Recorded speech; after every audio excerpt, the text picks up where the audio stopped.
Mira, nosotros hemos como conversado mucho alrededor de finalmente qué es lo que ofrecemos y sentimos que más allá de un tema estético o de un tema de salud, porque hay gente que consume los productos por un tema de salud y hay otros que es un tema estético, para nosotros es un ejercicio mucho más como desde la autoestima y es como entender que al final la piel habla.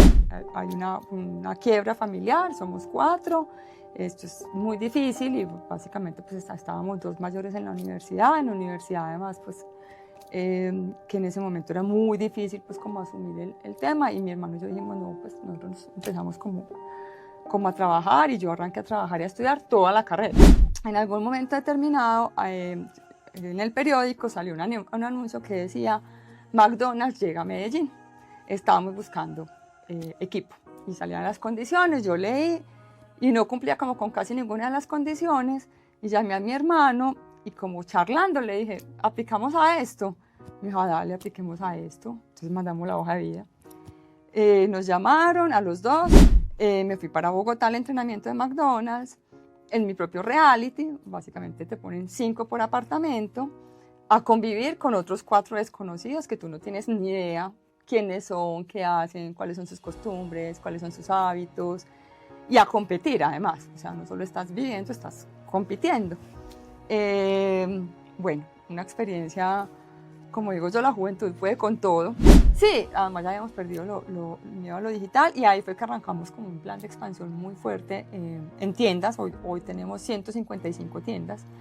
Entonces, pues imagínate, arrancamos con 35 y después de 5 años llevamos 155 y este año vamos a cerrar con 180 tiendas más o menos. Eso es, ya es una dinámica de negocio de buscar los locales, de hacer las negociaciones, de hacer los montajes.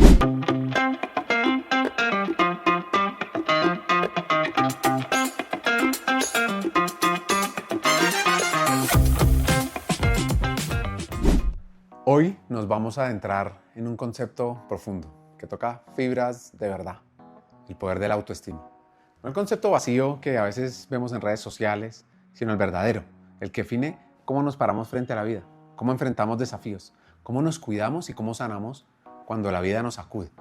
Hoy vamos a conocer la historia de Ángela, una líder que ha pasado por industrias muy exigentes, cargos de alto impacto y momentos de enorme presión. Y lo que realmente, para mí, marca su historia, más que los logros en su hoja de vida, es la forma como ha construido, defendido y sostenido su sentido de valor propio. Y cómo eso se ha reflejado en su manera de liderar, de acompañar, de estar con equipos y de impactar vidas. Esta historia nos invita a entender que la autoestima no es un lujo, es una necesidad básica. Porque cuando alguien no cree que es valioso, además de que se rompe por dentro, muchas veces deja de participar en la vida. Se retira, se calla, se apaga. Y eso nos duele, nos tiene que doler como individuos, como organizaciones y como sociedad. Aquí, en este episodio, vamos a explorar qué significa construir espacios donde la gente pueda recuperar su confianza, sanar sus heridas y reconocerse como valiosa. No solo por cumplir estándares imposibles, sino sobre todo por ser quienes son. Alístate, acomódate, estés trotando en el carro, trabajando para una conversación que es tan empresarial como humana. Porque al final del día, liderar no es lograr los resultados, es sostener a las personas en su camino a convertirse su mejor versión. Pues esta historia arranca con Ángela creciendo entre 2 mundos que marcaron su carácter. Su papá, de una familia numerosa y apasionada por la naturaleza, un hombre incansable siempre soñando y haciendo, hoy está jubilado, pasa los días reconstruyendo una finca en las afueras de Medellín, que había quedado abandonada por la violencia, y allá cada día para él es un proyecto, una nueva foto para mostrar su avance. Y por el otro lado está su mamá, y una familia un poco más pequeña, una mujer trabajadora, determinadísima y valiente. Y aunque se separaron cuando Ángela tenía apenas 8 años, sus padres lograron mantener una buena relación, mostrando que los desafíos pueden enfrentarse con madurez. Para Ángela, ambos fueron y siguen siendo un ejemplo de perseverancia, de pasión y de transparencia. Y eso, reconoce ella, ha sido una de sus mayores fortunas. Pues bueno, por supuesto que la separación a ella le dio muy duro, sobre todo en una época donde era mal visto, no era lo típico. Arranquemos con el episodio. Sí, no era lo normal. Pues Sí. en el colegio yo creo que éramos, sí mucho, en esa época 2 o 3 de papás separados. Y a mí me marcó mucho esa separación porque de alguna manera era como una familia como muy tranquila, muy bien, y de pronto nos vamos a separar. Entonces me marcó mucho pues como la separación. Sin embargo, como te digo, yo con buena relación, yo seguí viviendo con mi mamá, mi papá iba todos los días a la casa, nos hacía visita, y en general una infancia pues como muy tranquila. Eh, de alguna manera, con esa separación de los papás, yo fui asumiendo como unos roles en la familia como de mayor responsabilidad. Estaba como mucho más dedicada como a ayudar y apoyar a mi mamá en cosas, a mi papá en cosas y de alguna manera como que ya en la adolescencia yo ya estaba mucho más como grande y responsable que lo que normalmente estaba en el resto Pero eso de lo mis, hiciste de tú mis por compañeros. iniciativa propia, del subconsciente. Sí, eso yo creo que yo lo hice por iniciativa Sí. propia, el subconsciente, nadie me pidió que lo hiciera, pero pues al final, bueno, en buena parte porque mi papá pues de alguna manera respondía por algunas cosas, entonces yo lo acompañaba, lo ayudaba, mi mamá también y bueno, yo fui creciendo como en esa dinámica familiar en la que ya siendo más adulta, terminé siendo como un miembro muy importante como un rol muy importante dentro de la familia, dentro de la configuración de lo que pasaba en el día a día. Sí. Y en algún momento, cuando tenía 16, 17 años recién salida a la universidad, hubo una circunstancia económica en la familia y en ese momento empecé a trabajar y a estudiar al mismo tiempo. O sea, ahí les dijeron, o sea, no Sí, hay ahí plata. ya nos dijeron, hay una quiebra familiar, somos 4, esto es muy difícil y básicamente pues estábamos 2 mayores en la universidad además pues que en ese momento era muy difícil pues como asumir el tema y mi hermano y yo dijimos no, pues nosotros empezamos como a trabajar y yo arranqué a trabajar y a estudiar toda la carrera. Yo cuando salí del colegio tenía que tomar la decisión de qué quería estudiar. Y en mi practicidad, en esa época el ICFES importaba mucho, entonces a mí me gustaban 2 carreras, me gustaba administración y en esa época administración en EAFIT uno pasaba con un buen ICFES, derecho. Y me gustaba mucho comunicación y comunicación como estaba tan apetecida, sí tenía un proceso más difícil Ah, era más porque difícil era entrar más a difícil entrar a comunicación. comunicación en esa época No porque era puede el ser. boom de comunicación social, entonces allá había examen de admisión, había un corte por el ICFES y había unas pruebas que hacía la universidad y uno pasaba o al primer semestre o a preuniversitario y yo pasé a primer semestre, pasamos muy poquitas. Entonces en ese momento yo como que dije, bueno, yo voy a entrar a la comunicación y si no me gusta, pues me paso para administración y en la administración voy a entrar derecho. Y justo en ese momento, cuando ya estaba como en el segundo año de carrera, fue que pasó el tema económico, entonces ya como que yo ni siquiera pensé como si me gusta o no me gusta, sino que yo ya seguí la carrera trabajando y estudiando y cogía poquitas materias y arranqué a trabajar, estudiaba en la universidad, no sé, de 6 a 8 de la mañana, 8 a 10, a las 10 me iba para un almacén de discos en el que trabajaba, estaba de ¿En 10 en Distronics, que era como, en esa época no existía Tower Records, es que los que todavía estaban, no no, estaba todavía no Tower estaba Records. Tower Records, sí. Ok. Tower Records fue la competencia de Distronics y yo le digo a la gente que los dueños de esa compañía eran muy visionarios porque yo tenía como el cargo de relacionamiento al cliente, es decir, era como una niña chévere que estaba en la tienda, que se encargaba de atender los clientes VIP, de hacer seguimiento a los discos que pedíamos a otras partes del mundo, de llamar como un CRM, de llamar a contar lo que Sí, sí, llegaba, sí. o sea, era de verdad Atención a esta oportunidad que la marcaría de por vida. Un momento donde conseguir trabajo no se hacía por LinkedIn ni bolsas de trabajo virtual. En algún momento determinado, en el periódico salió un anuncio que decía, McDonald's llega a Medellín. Estábamos buscando equipo y salían las condiciones, yo leí y no cumplía como con casi ninguna de las condiciones y llamé a mi hermano y como charlando le dije, aplicamos a esto. Me dijo, dale, apliquemos a esto. Entonces mandamos la hoja de vida.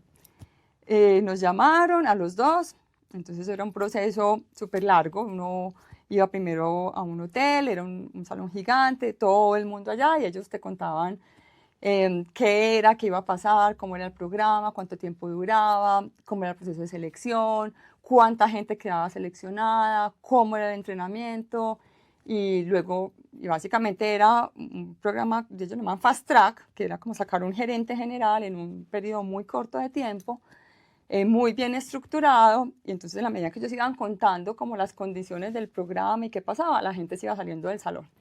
Ya quedábamos pues un grupo más reducido, nos hicieron como unas pruebas, unas entrevistas, y iba saliendo gente del salón. Y en algún momento nos dijeron, bueno, ya ustedes son preseleccionados, se tienen que ir para Bogotá a una prueba. Era un fin de semana, viernes, sábado y domingo. Viernes hacíamos cierre, que era cerrar un restaurante hasta la 1 de la mañana. El sábado hacíamos el turno del mediodía, como de 12 a 9, y el domingo hacíamos apertura. Y era el fin de semana donde literal, o sea, te sacan la leche. Pues, o sea, te miden el estrés. Te miden el estrés en tu máxima expresión, te ponen a hacerte todo. Además te ponen a hacer de todo lo más maluco, o sea, a limpiar lo que no quieres limpiar, a lavar lo que no quieres lavar. Y yo me acuerdo que yo salí ese viernes y el sábado por la mañana me llamó mi papá y yo le dije, no, esto no es para mí. Pues no, o sea, ni riesgos. Yo estaba en la universidad. Y mi papá se murió de la risa y me dijo, es como un servicio militar, te están probando, no te preocupes, dale, tranquila.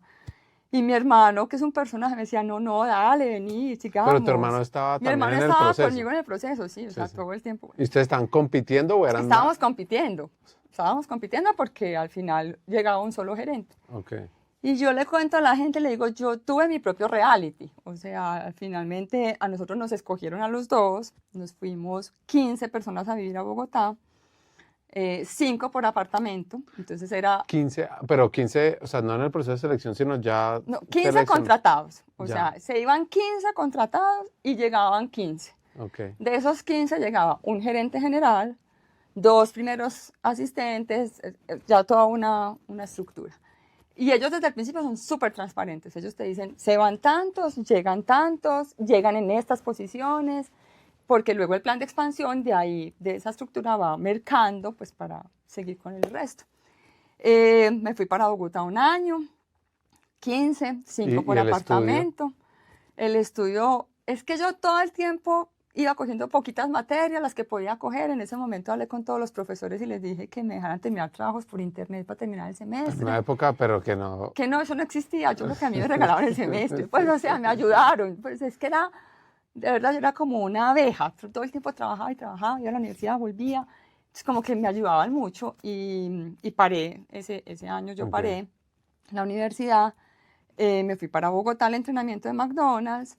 En mi propio reality, básicamente te ponen 5 por apartamento, a convivir con otros 4 desconocidos que tú no tienes ni idea quiénes son, qué hacen, cuáles son sus costumbres, cuáles son sus hábitos, y a competir además, o sea, no solo estás viviendo, estás compitiendo.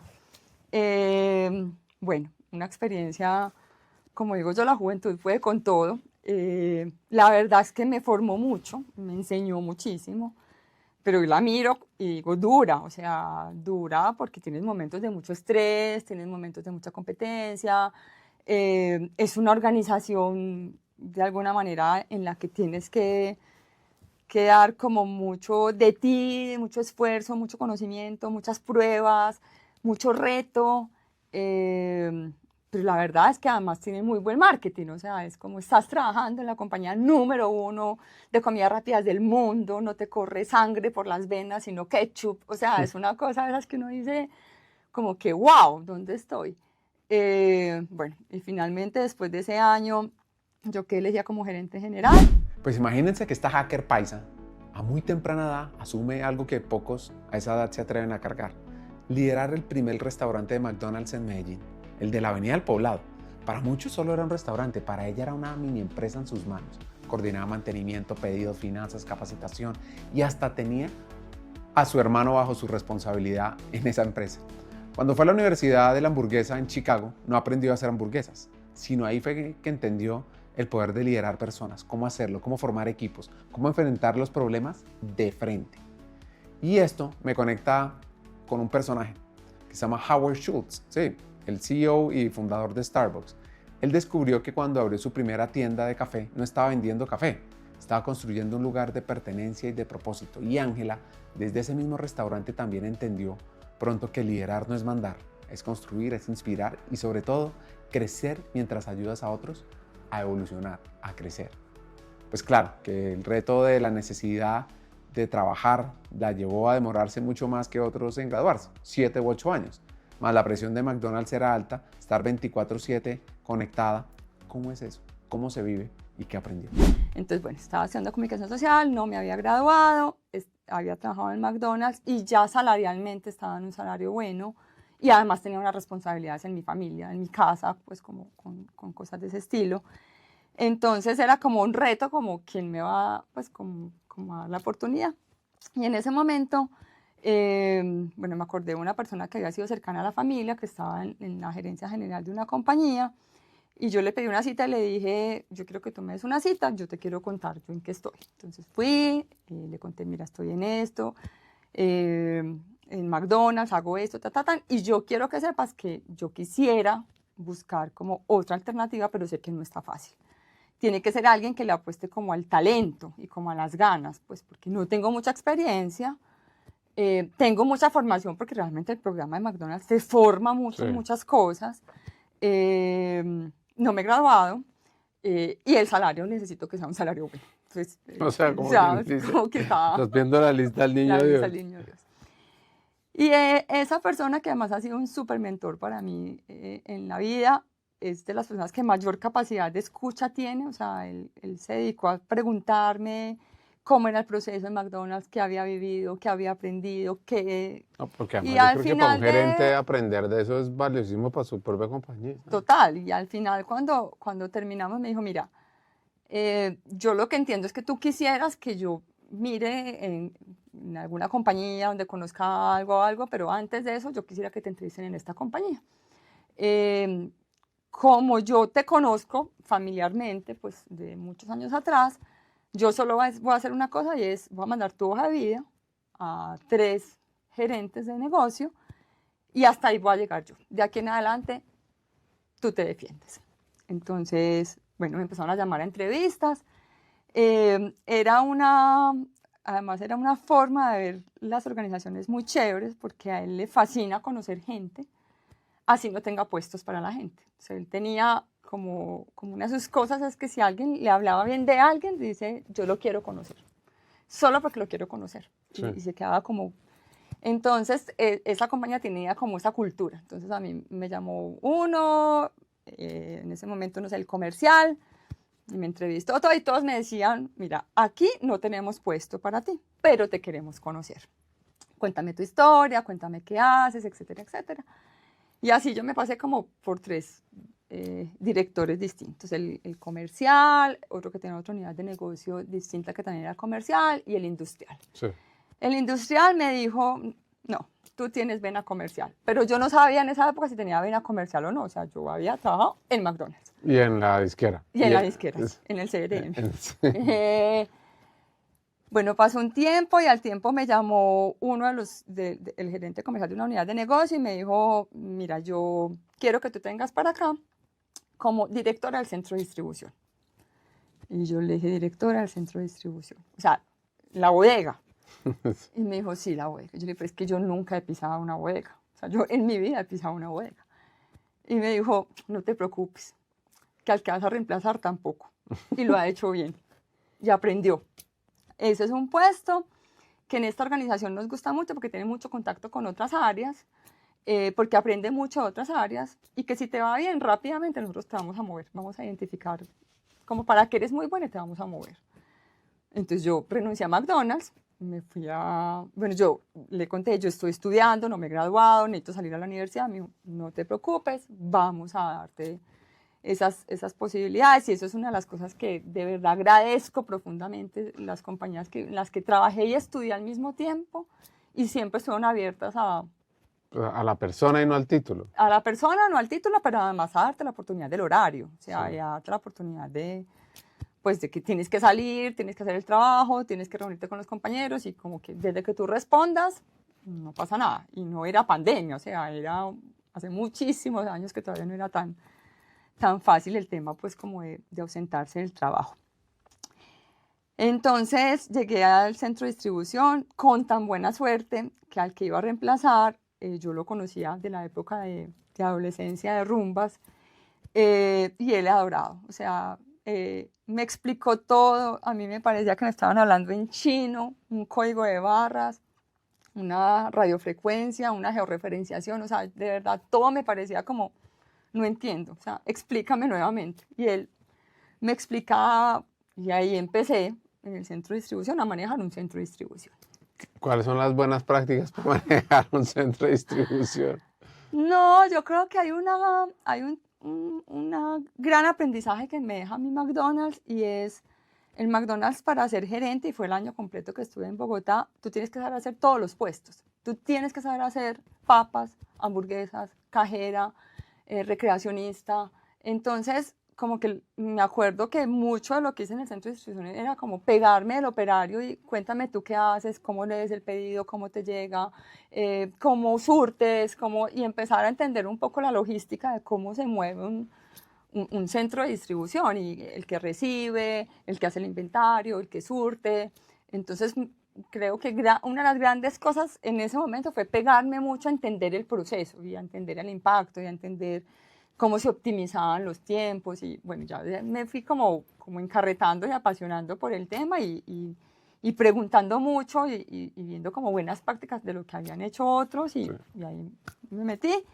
Y al año me llamó en ese momento el director comercial y me dijo, bueno, nosotros te vamos a cambiar de cargo, te vas a ir de Key Account del Éxito.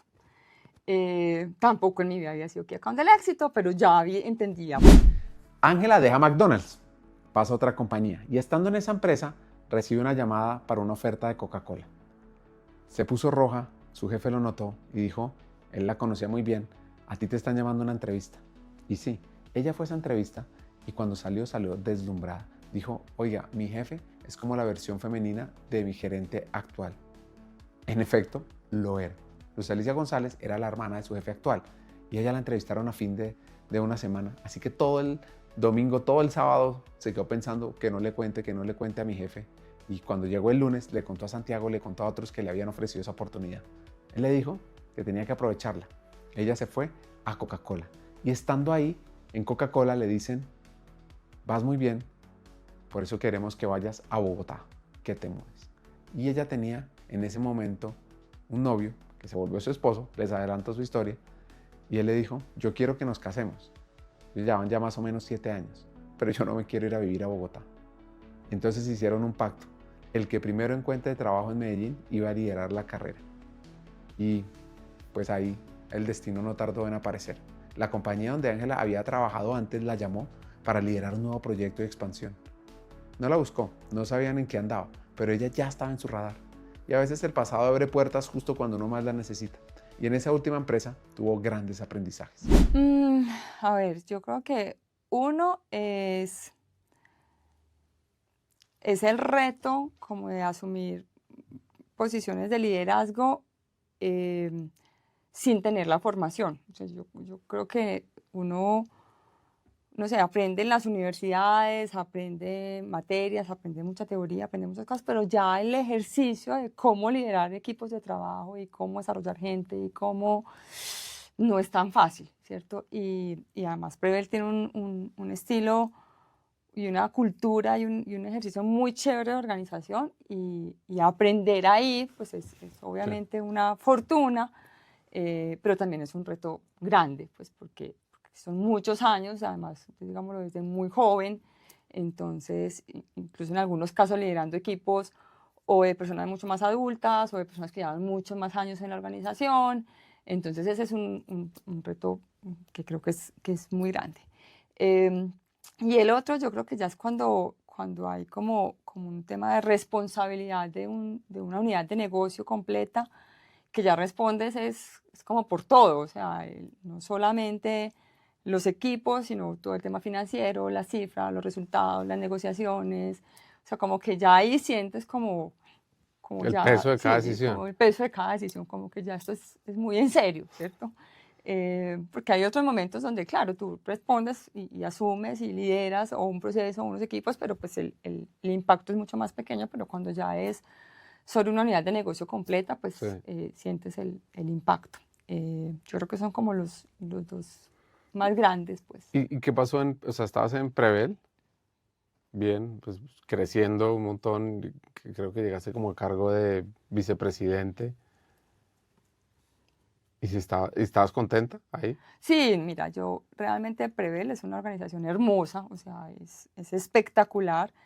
Yo estaba en la vicepresidencia comercial y todos los retos y todo por hacer. En ese momento había que hacer como una reestructuración, una organización grande en la compañía por momentos en los que estaba pasando la compañía. Y me acuerdo que en ese momento yo estaba súper preparada para que en cualquier momento me echaran. O sea, es como que hay veces en la organización y cuando ya llevas tantos años que entiendes que para hacer reestructuraciones llega un momento donde hay que tocar cargos grandes o gente grande, porque ya tocar cargos más pequeños o personas más pequeñas ya no va realmente a mover la aguja en términos de reestructuración como lo debería mover. Y llegó el momento donde simplemente a mí me dijeron, hasta aquí llegamos. Hace poco leí un libro que se llama Necessary Endings de Henry Cloud. Me quedó dando vueltas una frase donde él dice, las pérdidas no resueltas viajan con nosotros. Es una imagen brutal, pero profundamente cierta. Cuando no procesamos un duelo, ya sea por un despido, una relación rota, un ciclo que se cierra, el dolor no desaparece, simplemente cambia de máscara y nos acompaña al siguiente capítulo. Cuando hablé con Ángela me hizo pensar en eso, mucho en eso. Ella que había vivido cambios de empresa, de ciudad, de industria, que ha enfrentado momentos decisivos donde decir sí significaba soltar otra cosa importante, había que enfrentar un nuevo reto. Cloud, el autor de este libro, nos dice que el duelo no es una señal de debilidad, es una señal de salud emocional. Negar el dolor al ser despedido, minimizarlo o cubrirlo con frases típicas como todo pasa por algo, Dios sabe cómo hace sus cosas, solo posterga el momento en que de verdad sanamos. Así que ahí hay que mirar de frente la pérdida, dejar que duela, dejar que nos enseñe. Y otro aprendizaje que les quiero compartir de ese libro es que perder un trabajo no define tu valor. El rol no es tu identidad. Y eso es algo que tenemos que recordarnos constantemente, sobre todo cuando llega un final inesperado. Como él dice, lo que no se poda no florece. Sin cerrar ciclos no podemos crecer. Pues a mí me inspira Ángela cómo tomó decisiones difíciles, cómo lo hizo con coraje y con propósito. Cuando tuvo que decidir entre Bogotá o Medellín, entre carrera o vida personal, entre estabilidad o riesgo, no huyó del dilema, lo enfrentó, lo habló, lo resolvió y eso es liderazgo emocional. Así que en toda esta historia, Ángela es despedida, debe salir. ¿Cómo asume ese reto? ¿Cómo va tomando decisiones? ¿Y cómo reconstruye esa esperanza, esa intención y ese nuevo liderazgo? Mira, yo creo que uno, por lo menos en mi caso, y lo he hablado como con personas cercanas, creo que en nuestra sociedad está muy mal visto que te echen. O sea, es como que ese proceso de que te echen debería ser un proceso como más natural, más fácil de asumir. O sea, las relaciones empiezan y se terminan, ¿cierto? Y ahí laboralmente el vínculo empieza y se termina, ¿cierto? Lo que pasa es que creo que en nuestra sociedad, o por lo menos en Medellín, no es tan fácil como, sobre todo cuando llevas tantos años en una organización y cuando de alguna manera tienes como ese cargo, ese reconocimiento, es un golpe duro para el ego, es un golpe que da susto, no sé, es como que te tienes que reconciliar con ese momento. Sin embargo, creo que fue uno, pues, con el jefe que tenía en ese momento, que además es hermoso, súper bien manejado, súper claro, súper entendible la decisión. O sea, yo entendía perfectamente la decisión y en sus zapatos habría tomado la misma decisión.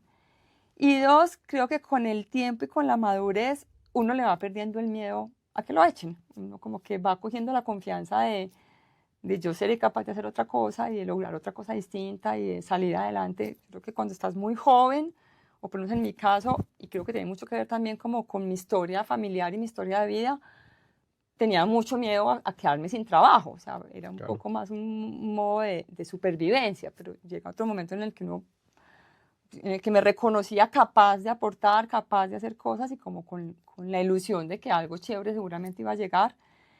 Y la verdad es que, como se lo digo a la gente que es muy cercana, me llegó el mejor regalo de la vida laboralmente. O sea, a mí lo que me ha pasado en Medipiel personal y profesionalmente ha sido espectacular. Entonces, honrando esa historia de Prevel, de McDonald's, de Coca-Cola, honrando esos aprendizajes, como todo lo bonito que hay ahí alrededor, digo, a uno le llegan las cosas cuando le tienen que llegar y cuando uno menos pensaba que le iba a llegar. Y a mí me llegó Sí. la oportunidad de Medipiel, pasando un duelo muy difícil después de tantos años en una organización, porque además no es solo los años, sino lo que significa esa organización para tu familia, para ti. Hasta las mismas Sí, o personas que sea, trabajan ahí. las personas que trabajan ahí, todo. Es como que construyes mucha parte de tu vida alrededor de una organización.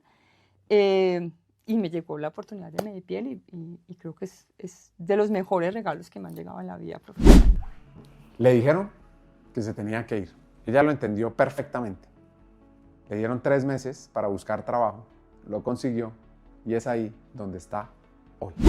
Básicamente porque primero era asumir un cargo en una gerencia general, pues que nunca había estado en una gerencia general, en un negocio en el que nunca había estado. Yo había estado en el negocio de la belleza, pero nunca había estado del lado de retail, siempre había estado del lado de proveedor, y con el 100% de las tiendas cerradas. Entonces me acuerdo que era una sensación todos los días como de levantarme y ver, yo iba todos los días a trabajar presencialmente y ver como al equipo y pensar como de la decisión que yo tomé hoy, puede que esta compañía salga adelante o no salga adelante. O sea, era como demasiada confrontación de estaré haciendo lo correcto, estaré haciendo lo adecuado, con muy poca información, porque es que es distinto que te coja eso Sí. en muchos años, ¿no? O sea, tú estás recién desempacado, tienes todas las tiendas cerradas. Además, exacto, tú no conocías el negocio, la gente. Tú no conoces el negocio, no conoces la gente, no conoces los proveedores, no conoces nada. O sea, tú estás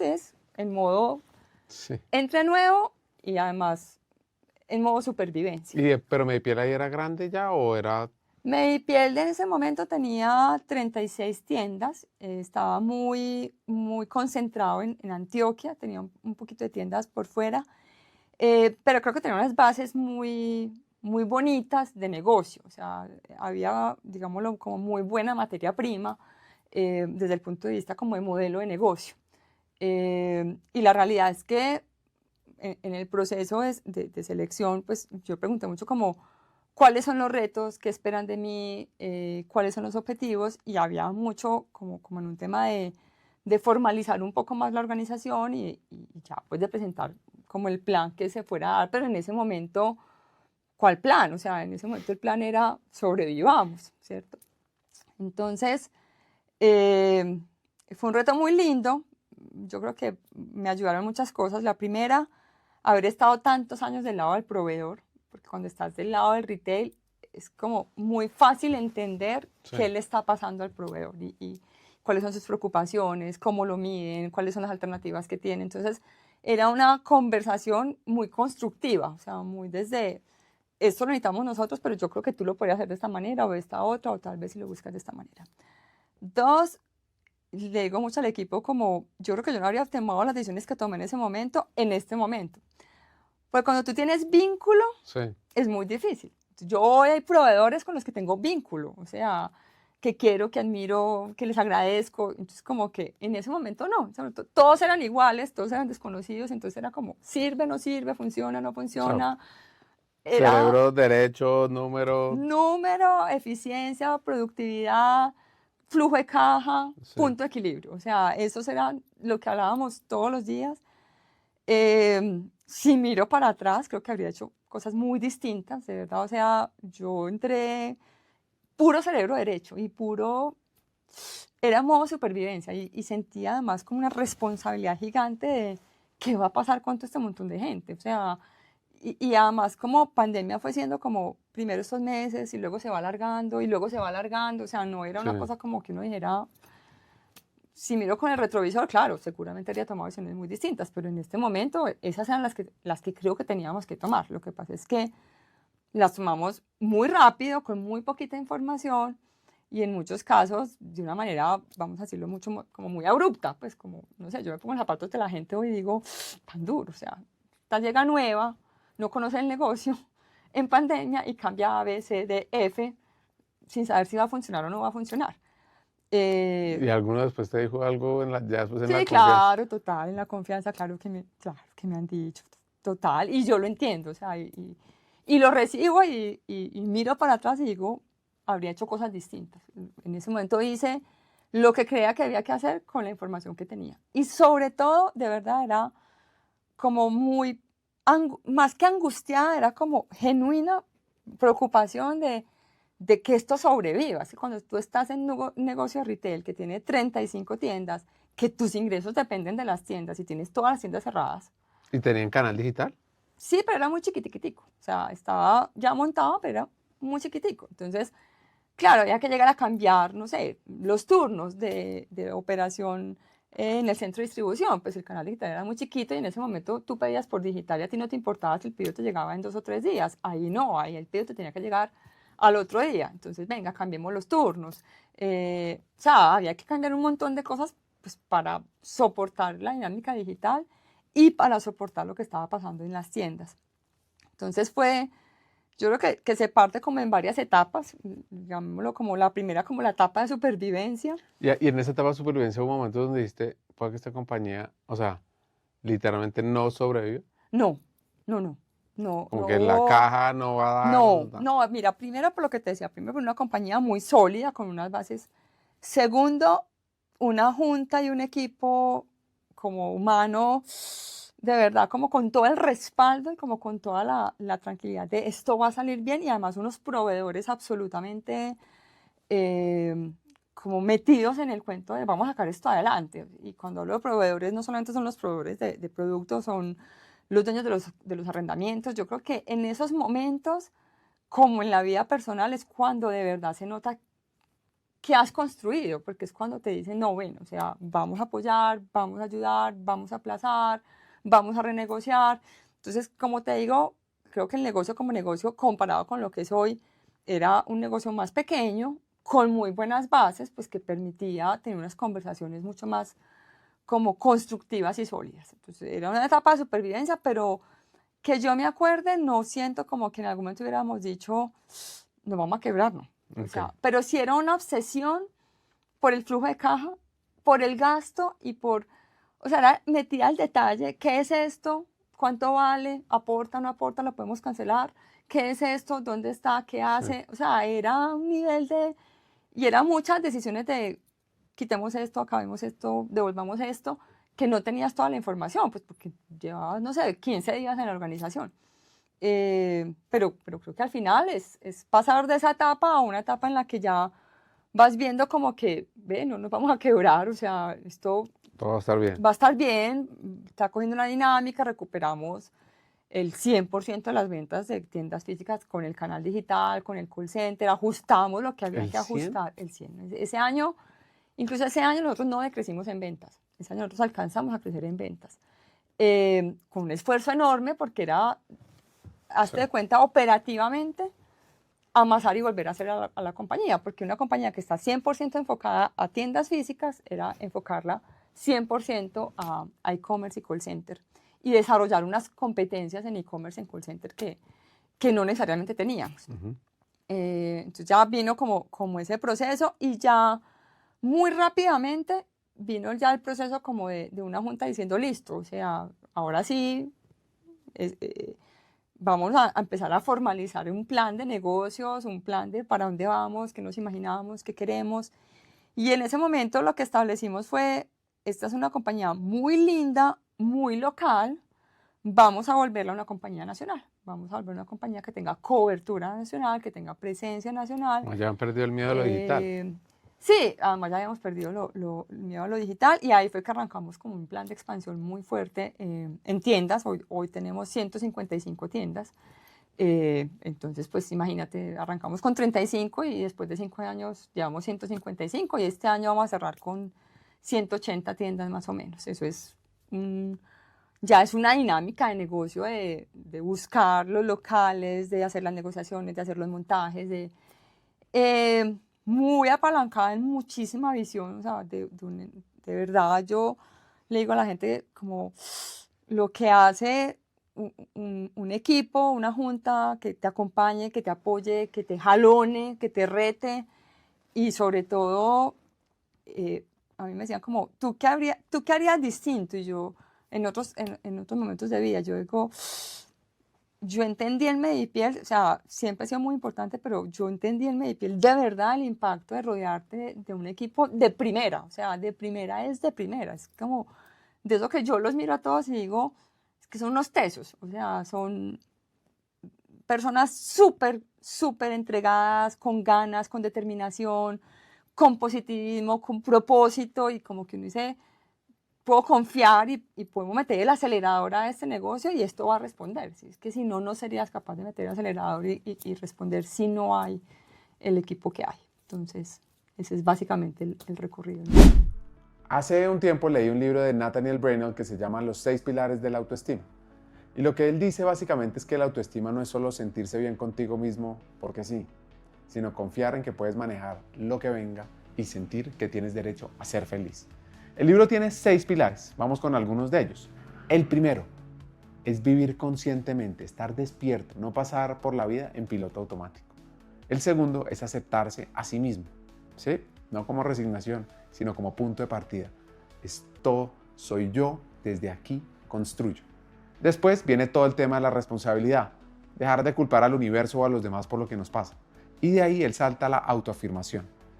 Eso significa tener el coraje de defender lo que piensas, aunque incomode. Hay uno que me gusta mucho y es el quinto, que es vivir con propósito. No ir a la deriva, sino tener metas claras y actuar alineados con ellas. Y por último está la integridad personal, que es brutal. Vivir de acuerdo con lo que dicen que valoras, no solo predicarlo. ¿Por qué traigo todo esto? Porque la autoestima es algo que tenemos que trabajar en todos los talentos que tenemos, empezando por nosotros mismos. Es como un músculo que uno trabaja todos los días, no algo que viene por arte de magia. ¿Y por qué les cuento esto? Pues, por Medipiel.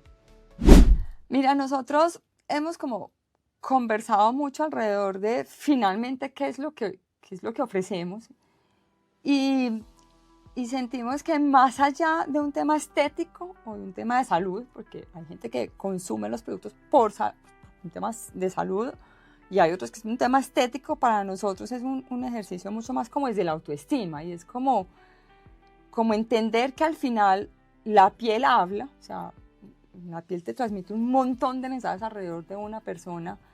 ¿Y cómo hacemos para que la gente se sienta cómoda en su piel y acepte su piel y la reciba y la contemple y la cuide? Y no sea el estereotipo de la piel perfecta, sino es el estereotipo de esta es mi piel y esto que tengo, cómo lo cuido, cómo lo conservo y además cómo me siento cómodo.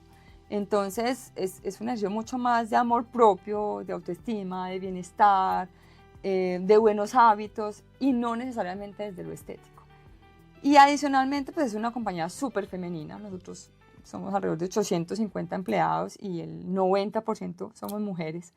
Entonces también tiene mucho que ver con esa dinámica como de cómo somos embajadoras de eso, o sea, lo importante que es cuidarse, sentirse bien, tener una buena autoestima, tener buenos hábitos, y promovemos mucho dentro de la organización en el día a día con los equipos esos sentimientos como de bienestar, Sí. y como de gratitud y como de estar bien, no, como que trasciende. Nosotros le decimos a la gente, mira, es que no estás vendiendo un protector solar, no estás vendiendo una crema antiedad, tú estás vendiendo algo que va más allá de un tema estético, y es que la autoestima en las personas es todo. ¿Cómo se fue dando esa transformación? ¿Fue algo que pensaron desde el comienzo o cosas que van sucediendo durante el camino del empresario? No, yo creo que no, nunca fue como tan, digámoslo, como que fuera establecido que así iba a ser. Se fue dando. A mí me encanta trabajar con mujeres, me fascina trabajar con mujeres y me encanta el impacto que tiene en las organizaciones trabajar con mujeres, y creo que cada vez lo hemos ido formalizando más y cada vez hemos ido hecho ejercicios ya mucho más contundentes acerca de cómo construir una compañía alrededor de las mujeres y cómo apoyar, pues además porque tenemos muchísimas mujeres, sobre todo en puntos de venta, cómo apoyar a las mujeres en esa dinámica de ser mamás, de trabajar, de tener hijos, de tener esposos, de cómo construimos una organización alrededor de un mundo como muy amable para las mujeres. Porque También yo lo que venía pensando es, ustedes no es como que impacten, o sea, las empleadas que trabajan en Medipiel no es, o sea, tienen muchas necesidades, entonces también la transformación que ustedes pueden generar con ellas y a través de ellas en sus entornos, en poblaciones vulnerables, pues Sí, mira, el impacto es muy alto y adicionalmente una de las cosas que nos ha pasado muy bonito es cuando hemos salido de ciudades principales a ciudades intermedias, a ciudades pequeñas. Es el impacto que tiene abrir tiendas en La Guajira, en Caucasia, en Magangué, en Tunja, en Villavicencio, en Zipaquirá. O sea, de verdad es que es hermoso lo que pasa en ese momento. No solo porque una de las decisiones es la tienda se abre tan bonita como cualquier otra tienda del país. O sea, no es porque la tienda está en una ciudad intermedia que la voy a abrir con diferentes especificaciones, se abre tan bonita como cualquier otra tienda, se ofrece el portafolio más completo posible, pero además es como el impacto que hay en ofrecer unas oportunidades, obviamente para el consumidor, pero también para los trabajadores y los colaboradores como de de un entorno muy digno, de un entorno muy amable, muy amoroso, muy acogedor, o sea, de algo que realmente como que sentimos que toque la vida de... Volviendo al tema de la autoestima, el rol del trabajo y que la gente crea en uno mismo, Ángela nos va a contar a continuación cuál ha sido ese momento más impactante que ha vivido al ver cómo cambia la autoestima de alguien que trabaja en Medipiel. Sí, es que cuando tú ves, o sea, lo que la gente le escribe a uno o lo que los testimonios, lo que pasa en redes, es que al final lo que transforma cuando uno está muy metido y ve, no sé, el impacto de tener un acné severo, una afección de verdad delicada en la piel, una alopecia, una caída de pelo, o sea, es que hay un tema más que estético, es emocional, o sea, es de verdad súper fuerte y cómo contribuyes en una buena parte a, ven, o sea, esto tiene solución, esto hay forma de trabajarlo, consulta al dermatólogo, busca buenos productos, ten una rutina adecuada, sé consistente, créele, o sea, no desfallezca, es todo un ejercicio alrededor, la gente a veces lo ve mucho más light y mucho más estético y cuando uno está tan metido aquí, ve detrás lo que hay de verdad y es un ejercicio de, te cambia y te transforma la forma como te paras frente a la vida cuando tienes una autoestima alta. ¿cómo eres tú como líder, como CEO? ¿Cómo soy yo como líder? No, la verdad es que yo me considero cercana, me considero práctica. Eh, a mí me gusta mucho las entrevistas muy largas, me gusta mucho que la entrevista sea en doble vía y siempre me gusta como, obviamente, conocer las personas, pero mucho que las personas conozcan la organización, conozcan el estilo, me conozcan a mí. Yo les digo siempre a los que estamos alrededor, es como, son como dos mensajes grandes. Es uno, para mí una organización es como una familia. Yo veo es como, ¿qué quiero ver en mis hijas? Es lo que quiero ver en una organización. Es como, así como uno educa a los hijos, uno finalmente transmite eso en una organización. Eh, y lo otro es como, yo no sé si tomamos las decisiones correctas o no, porque al final eso es muy subjetivo, pero al final es como que las que estamos tomando de corazón Sí. sintamos que son las correctas. O sea, yo siempre les digo, puede que nos equivoquemos, puede que tomemos las decisiones que no son, puede que haya personas a las que no les guste, pero si genuinamente nosotros sentimos que es lo correcto, que es el deber ser, que es el camino adecuado, pues estamos actuando como coherentes. Entonces, en esas entrevistas largas y en esos procesos a mí me gusta mucho como alinear mucho las expectativas Sí. de qué puedes esperar de mí. Y yo le digo a los que trabajan conmigo, les digo, mira, no soy una jefe muy micromanagement, soy muy mala para el micromanagement, entonces si necesitas demasiado acompañamiento, demasiado seguimiento, demasiado, no tengo problema en que lo conversemos y lo alineemos, pero en mi estilo no es ese mi estilo.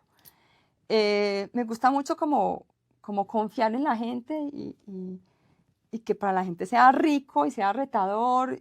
Soy muy orientada al resultado.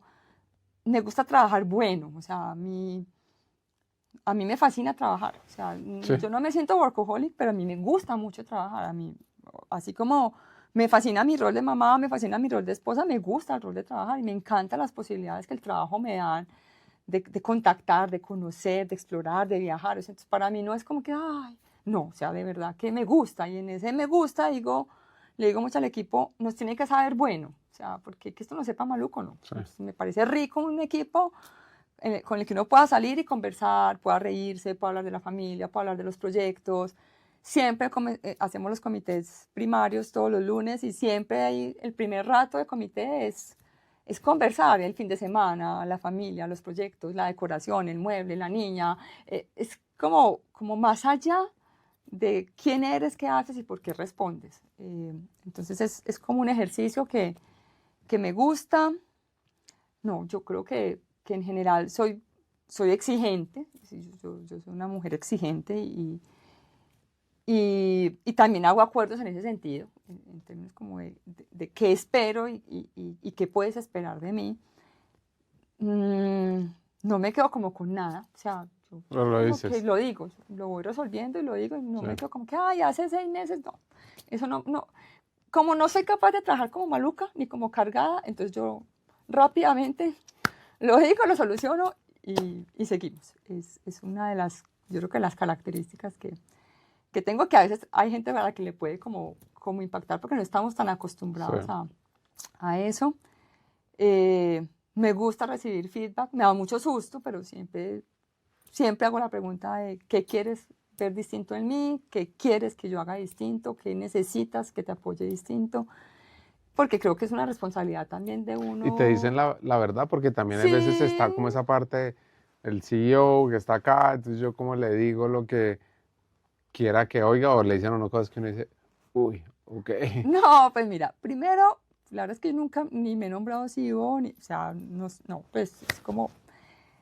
Y sí, o sea, realmente, mejor dicho, no, esto que voy a decir, los de gestión humana no les va a gustar mucho, pero a mí el proceso como tal de evaluación, competencia, plataforma, 360, el formalismo, bueno, lo hago y no pasa nada, pero para mí es mucho más importante las conversaciones y el café y la sentada, hablar de cómo te sientes, cómo me siento, qué veo, qué tenemos, dónde... me reta mucho entender cómo otros que trabajan conmigo tienen una forma de trabajar tan distinto. O sea, Sí. es como cómo enfrentamos tan distinto el día a día y como hay personas absolutamente rigurosas, otros que le dan más vueltas. Me reta mucho como entender como los modelos con los que la gente que está a mi alrededor gestiona Para que uno los pueda gestionar bien también, para ¿no? que uno los pueda gestionar bien también, ¿cierto? Y para que uno también pueda saber cómo lo manejo. Y la realidad es que, vuelvo y te digo, eso da mucho susto, yo lo reconozco, o sea, yo termino el café con, ¿a ti qué te gustaría ver distinto de mí? ¿A ti qué te gustaría que hiciera distinto? ¿A ti qué te hace falta? Sí, hay veces que me han tirado unas que uno dice, pero si estás dispuesto a preguntar, pues estás dispuesto a escuchar, o sea, y estás dispuesto a acordar, porque también hay veces en las que puedes acordar, hay veces en las que no puedes acordar, ¿cierto? Pero ese es más o menos como que el estilo. ¿Y cómo te va con gestión humana o con el área de talento? No, muy bien. ¿Cómo Pues, cuáles son las conversaciones difíciles que tienes con esa área? mira, yo tengo un referente espectacular de una mujer que además ha sido súper influenciadora en mi vida profesional, que era la vicepresidenta de gestión humana de Prevel, Ángela Tirado, de la cual hoy soy muy cercana y muy amiga. Entonces tengo un referente en un área de talento muy cercana, muy coequipera, muy transformadora, muy formada en conversaciones difíciles, muy formada en a esta relación le hace falta una conversación. Entonces tengo una relación con el área de talento y de gestión humana súper abierta, súper tranquila. No sé, yo creo que yo hablo todos los días con ella, todos los días. Porque me gusta saber en qué está, qué pasó, qué pasó con este proceso. Voy mucho a tiendas, voy mucho a puntos de venta, hablo mucho con las niñas, entonces hay muchas de las cosas que salen de esas conversaciones que las comparto con María. No, en general para mí es un área súper fundamental y y que me genera mucha confianza y mucha tranquilidad. O sea, y creo que al final eso es lo que tiene que pasar, que tú te sientas con la confianza de poder decir, oye, revisemos esto, miremos esto, ponle cuidado a esto otro, hablemos con tal persona. Entonces es un área con la que me siento súper cómoda, pero es que además he tenido muy buenos referentes de esa área. ¿Y qué es lo más difícil de liderar una compañía que además está creciendo a ese ritmo? Mira, yo creo que lo más difícil es alinear expectativas. Es en una compañía que crece a este ritmo, que tiene la cantidad de retos que tiene, la sensación como de hay demasiadas cosas, hay demasiados proyectos, hay demasiados retos, vamos demasiado rápido. Gestionar eso es difícil. Y yo le digo mucho a los equipos, en las entrevistas, por favor, seamos absolutamente sinceros. Y eso lo aprendí de McDonald's. En McDonald's, cuando nosotros entrevistamos a los pelados, uno le dice al pelado, mira, a ti te toca lavar baños. No, claro, no hay ningún problema. Yo No, estoy mira, para las que sea. para las que sea. Sí. Y oye, pero es que cuando en el playground el niño se meta al playground y se vomiten, toca limpiar el vómito. No, tranquila. Y ya cuando eso pasa, entonces yo le digo mucho a los equipos como uno tiene que saber qué promete y qué no promete. Y entonces Sí. en un negocio de retail hay cosas en las que uno puede prometer, pero hay cosas en las que no. Les digo, mira, aquí trabajamos prácticamente 365 días al año, horarios de centros comerciales. Entonces a un chico que vaya a un centro de distribución, tú no le puedes decir que el Día del Padre, el Día de la Madre, el Día del Amor y la Amistad y el Día de la Navidad va a estar libre, porque son las épocas en las que estamos fuleados de pedidos. Entonces como que a mí me gusta mucho, hago mucho ejercicio con los equipos de esta compañía tiene cosas muy chéveres, pero este mismo reto tiene cosas que a veces para muchas personas puede que no sea tan chévere y hay que saberlo gestionar y hay que tener la sinceridad de decir, en este momento compañía estamos aquí. Para mí, gracias a Dios. O sea, difícil las compañías que están cerrando, que están liquidando, que están reestructurando, o sea, que su problema es otro y que su energía está metida en otro. La energía nuestra está metida en expansión, en crecimiento, en desarrollo, en alianzas. Entonces, ese mindset, por lo menos para mí, para el equipo que me acompaña, es súper emocionante. Y si tú no logras que para la organización sea emocionante, se vuelve muy difícil de gestionar, porque se vuelve una conversación alrededor de la intensidad, del recurso, de la velocidad y no del reto, la oportunidad, lo que podemos capitalizar, lo que podemos lograr. Entonces creo que para nosotros ese ha sido el mayor reto. No podemos cerrar el episodio sin un par de consejos. El mejor consejo que me han dado es, mira, ródate de gente muy buena, muy buena. Y me dice, porque los flojos necesitan mucho asistente. Ese es el mejor consejo que me han dado. Y el mejor consejo que doy para mí es referenciar. Yo soy una apasionada de referenciar. Le digo al equipo, salgamos. Esto ya está inventado, otros ya lo están haciendo. ¿Cómo lo están haciendo?